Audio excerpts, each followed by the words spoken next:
السلام علیکم ورحمۃ اللہ وبرکاتہ۔ بسم اللہ الرحمن الرحیم۔ آپ صلی اللہ علیہ وآلہ وسلم نے فرمایا، جس شخص میں یہ تین باتیں ہوں گی وہ ایمان کا مزہ پا لے گا۔ ایک یہ کہ وہ شخص جسے اللہ اور اس کا رسول ان کے ماں سوا سے زیادہ عزیز ہو، اور دوسرا یہ کہ جو کسی بندے سے محض اللہ ہی کے لیے محبت کرے، اور تیسری بات یہ کہ جسے اللہ نے کفر سے نجات دی ہو، پھر دوبارہ کفر اختیار کرنے کو وہ ایسا برا سمجھے جیسا آگ میں گر جانے کو برا جانتا ہے۔ صحیح بخاری، حدیث نمبر 21۔ آپ صلی اللہ علیہ وآلہ وسلم نے فرمایا، جب جنتی جنت میں اور دوزخی دوزخ میں داخل ہو جائیں گے، اللہ پاک فرمائے گا، جس کے دل میں رائی کے دانے کے برابر بھی ایمان ہو اس کو بھی دوزخ سے نکال لو۔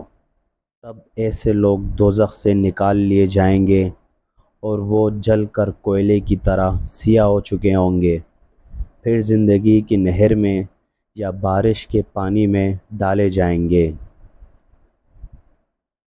اس وقت وہ دانے کی طرح اگائیں گے جس طرح ندی کے کنارے دانے اگاتے ہیں۔ کیا تم نے نہیں دیکھا کہ دانہ زردی مائل پیچ در پیچ نکلتا ہے؟ صحیح بخاری، حدیث نمبر 22۔ رسول اللہ صلی اللہ علیہ وآلہ وسلم نے فرمایا کہ میں ایک وقت سو رہا تھا، میں نے خواب میں دیکھا کہ لوگ میرے سامنے پیش کیے جا رہے ہیں اور وہ کرتے پہنے ہوئے ہیں، کسی کا کرتا سینے تک ہے اور کسی کا اس سے نیچے ہے۔ پھر میرے سامنے عمر بن خطاب لائے گئے، ان کے بدن پر جو کرتا تھا اسے وہ گھسیٹ رہے تھے، یعنی ان کا کرتا زمین تک نیچے تھا۔